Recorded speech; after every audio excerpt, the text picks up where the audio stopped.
பாத்தீங்கன்னா எதிர்கட்சி தலைவர் திரு எடப்பாடி பழனிசாமி அவர்கள் அமித்ஷாவை பார்க்கறதுக்காக டெல்லிக்கு போயிட்டு வந்திருக்கிறார். என்ன ஒரே ஒரு வித்தியாசம், அடிக்கடி போவார், நிறைய வாட்டி திருட்டுத்தனமா போவார். சென்ற முறை அவர் போனது யாருக்குமே தெரியல, பத்திரிகைக்காரங்க சொல்லிதான் நமக்கே தெரிஞ்சது. ஏன்னா வண்டிக்குள்ள உட்காந்து 4 கார் மாத்தி மூஞ்ச மூடிட்டு போயிட்டு வந்தார். கேட்டா வேர்த்துச்சுன்னாரு.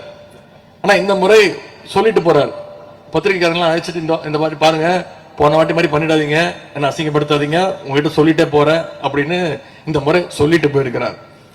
முழுசா நினைஞ்ச பிறகு முக்காடு எதுக்குன்னு இன்னைக்கு அந்த வெளிப்படையா போறதுக்கான அந்த தைரியத்திற்கு வந்திருக்கிறார் திரு எடப்பாடி பழனிசாமி அவர்கள். தன்னுடைய அரசியல் லாபத்திற்காக தமிழ்நாட்டுடைய பெருமைகளை உரிமைகள் எல்லாம் திரு எடப்பாடி பழனிசாமி அவர்கள் அடகு வைக்க ஆரம்பிச்சிருக்கிறாரு.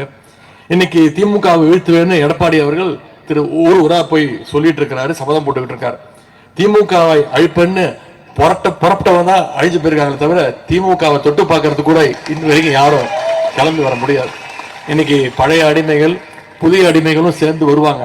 இவங்களை எல்லாம் களத்தில் எதிர்கொள்வதற்கு நாம தயாராக இருக்க வேண்டும்.